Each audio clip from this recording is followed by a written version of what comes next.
Hello everyone, welcome to study vibes education. Study vibes education पर आप सभी का स्वागत है। और आईएसआईएस के क्या है, तालिबान से क्या है इसका नाता, इसके बारे में जानते हैं।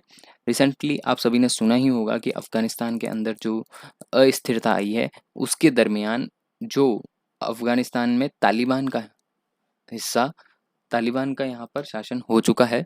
इसी टॉपिक को हम आगे की ओर बढ़ाते हुए चलते हैं और जानते हैं कि आईएसआईएस के क्या है।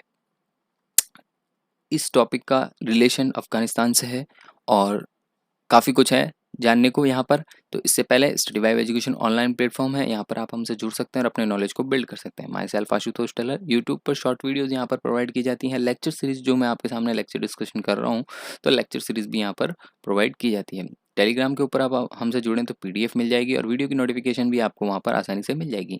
फेसबुक पेज पर आप हमसे जुड़ते हैं तो आप आपकी क्वेरीज को वहाँ पर डिस्कस कर सकते हैं।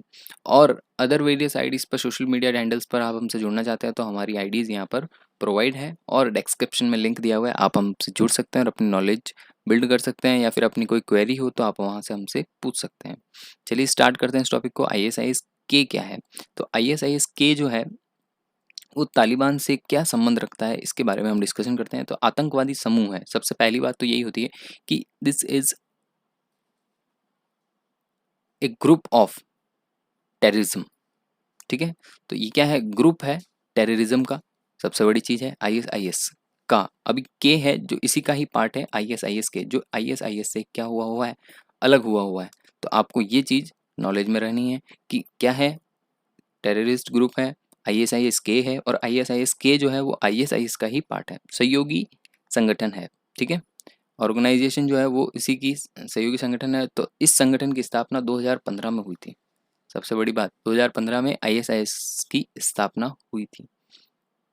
अफगानिस्तान का एक बार रोड मैप देख लिया जाए तो अफगानिस्तान कहाँ से है? तो अफगानिस्तान जो है उज्बेकिस्तान, तजाकिस्तान, तुर्कमेनिस्तान, पाकिस्तान और अब इराक से हिस्सा अपनी बॉर्डर साझा करता है।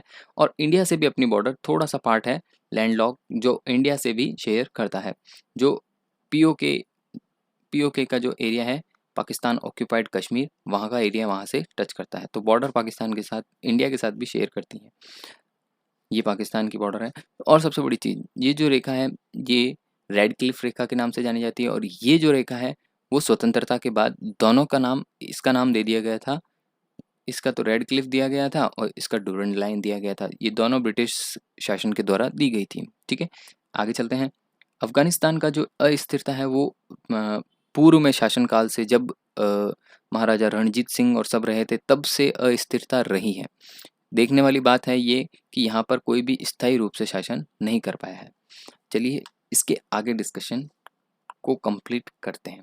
तो काबुल जो है वो अफगानिस्तान की क्या है? राजधानी है। ये आपको ध्यान रखना है। अफगानिस्तान की राजधानी काबुल है और काबुल का ही एक एयरपोर्ट है जहाँ पर ये बॉम्ब ब्लास्ट हुआ था। और उस बॉम्ब ब्लास्ट की जो जिम्मेदारी है वो आईएसआईएस के ने ली थी। चलिए, अफगानिस्तान जो है, काबुल एयरपोर्ट के ऊपर एक बॉम्ब ब्लास्ट हुआ जिसमें जो हुआ 26 अगस्त को, और आत्मघाती था। आत्मघाती का मतलब होता है कि सेल्फ को तो हानि पहुंचानी है, सेल्फ को तो ख़त्म ही करना है एक तरह से। डबल बम था, 2 बम थे उसके। आत्मघाती बम था। आत्मघाती का मतलब स्वयं को, अपने आप को बॉम्ब बांध के अधिकतर लोगों के साथ में इकट्ठा होकर भीड़ में ब्लास्ट करना, ताकि ज़्यादा से ज़्यादा हानि हो सके। ये होती है आत्मघाती। तो इसकी जिम्मेदारी जो है आतंकवादी संगठन आईएसआईएस के ने ली है। मीडिया रिपोर्ट्स के अनुसार इस धमाके में 12 तो अमेरिकी और 9 सैनिक, 9 जो हैं वो सैनिक हैं अमेरिका के, और 100 से अधिक लोगों की मौत हुई है। काफ़ी कुछ यहाँ पर निंदनीय है यहाँ पर इस बॉम्ब ब्लास्ट के बारे में। तो अफगानिस्तान की अस्थिरता में अब एक बड़ा टर्न आ रहा है जहाँ पर देखा जाएगा कि अफगानिस्तान में तालिबान के साथ आतंकवाद से किस तरह जूझा जाएगा। ये पूरे विश्व के लिए सबसे बड़ी दुखद खबर है, मैं यहाँ पर समझता हूँ। ठीक है, आगे देखते हैं।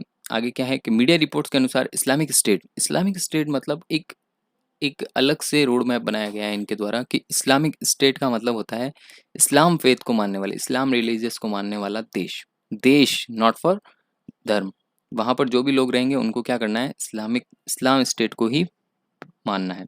इसका सही स्थानीय सहयोगी दल जो है ISIS-K है, लंबे समय से अमेरिकी कर्मचारियों पर भी हमला होता रहा है। जब-जब अमेरिकी कर्मचारी अफ़गानिस्तान में शांति की पीस के लिए खड़े रहते थे, तो वहाँ पर हमला जो होते थे वो अफ़गानिस्तान में ISIS-K के द्वारा भी होते थे। बता दिया जाए कि आतंकवादी जो दल है पाकिस्तान अफ़गानिस्तान में सक्रिय है। अभी भी ये पाकिस्तान में भी सक्रिय है और अफ़गानिस्तान में भी सक्रिय है।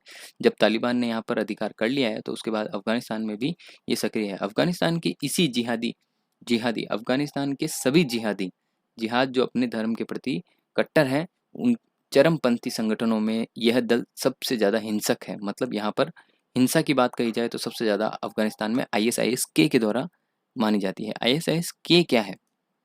अगर इस चीज़ को देखें तो ISIS-K जो है वो एक सहयोगी संगठन है किसका? आतंकवादियों का, ठीक है? इसकी स्थापना 2015 में हुई थी जैसा कि हमने पहले देख लिया था और ISIS-K के अलग-अलग तरह से ज़्यादातर पूर्वी अफ़गानिस्तान जो एक प्रांत है खुरासान प्रांत के ये जो हैं आतंकवादी हैं, ठीक है? यहाँ पर खुरासान प्रांत के ये लोग हैं और खुरासान प्रांत जो है वो इस वजह से नाम इसका ISIS-K पड़ गया खुरासान का वजह से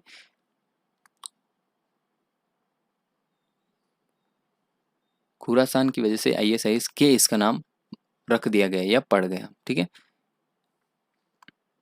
और खुरासान जो है खुरासान शब्द का जो प्राचीन इलाके का एक नाम पर आधारित है जिसमें सभी उज़्बेकिस्तान, अफ़गानिस्तान, तुर्कमेनिस्तान और ईरान का हिस्सा शामिल था पहले वाले में, ठीक है ना? तब उसका नाम खुरासान रखा था। तो खुरासान नाम क्यों रखा गया था? क्योंकि वहाँ पर सभी उज़्बेकिस्तान, अफ़गानिस्तान, तुर्कमेनिस्तान और ईरान का हिस्सा वहाँ पर कुछ शामिल था। फ़िलहाल ये अफ़गानिस्तान और सीरिया के बीच में स्थित है। पूर्व में यहाँ पर था, अभी जो हिस्सा है वो क्या है कि सीरिया और इराक से अड़ता हुआ एरिया है सीरिया। सीरिया जो है इराक से अड़ता हुआ एरिया है और ISIS-K जो है एक उत्तरी सीरिया और ईरान के सबसे बड़े हिस्से पर कब्जा कर लिया था। मतलब ISIS-K ने एक बार मतलब कुछ टाइम पहले एक बार उत्तरी सीरिया और इराक के एरिया में बड़ा हिस्सा कब्जा कर चुके थे, पहले की बात है।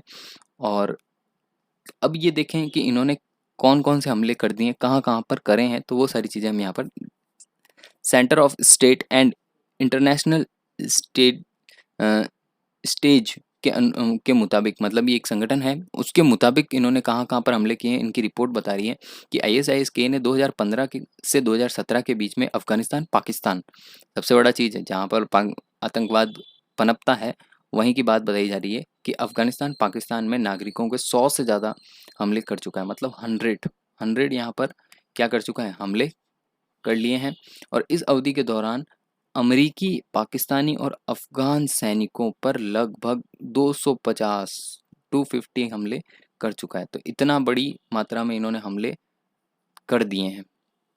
लमसम 350 हो ही गए हैं। तालिबान से इनके क्या रिश्ते हैं? सबसे बड़ी चीज़ कि भई अगर हम इस ग्रुप के बारे में डिस्कशन कर रहे हैं तो हमें ये भी चीज़ पता होनी चाहिए कि तालिबान के साथ इनके क्या रिश्ते हैं। ISIS-K ने तालिबान के बीच में कट्टर दुश्मनी है, मतलब रिश्ता नहीं है, कट्टर दुश्मनी का रिश्ता है। इस समूह के अनुसार कहा जाता है कि तालिबान की तरफ से कट्टरपंथी नहीं है। मतलब तालिबान क्या है? कट्टरपंथी नहीं है, दोनों उनके लिए कट्टरपंथी नहीं, ऐसा इस समूह के द्वारा कहा जाता है।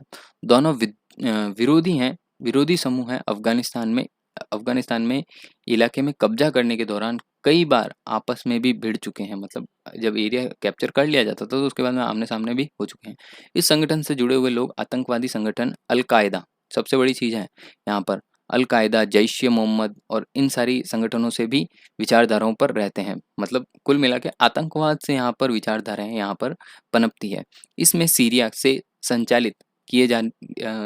में संचालित किया जाता है, इसे सीरिया से संचालित किया जाता है और तालिबान जो है इसे सबसे ज़्यादा खतरा ISIS-K से ही है। बहुत बड़ी चीज़ बोली है कि अब तालिबान को जो खतरा है वो ISIS-K से है। Thank you so much for watching. I hope आपको ये लेक्चर समझ में आया होगा। अगर आपको ये लेक्चर समझ में आया है तो आप इसको शेयर कीजिएगा अपने फ्रेंड्स के साथ और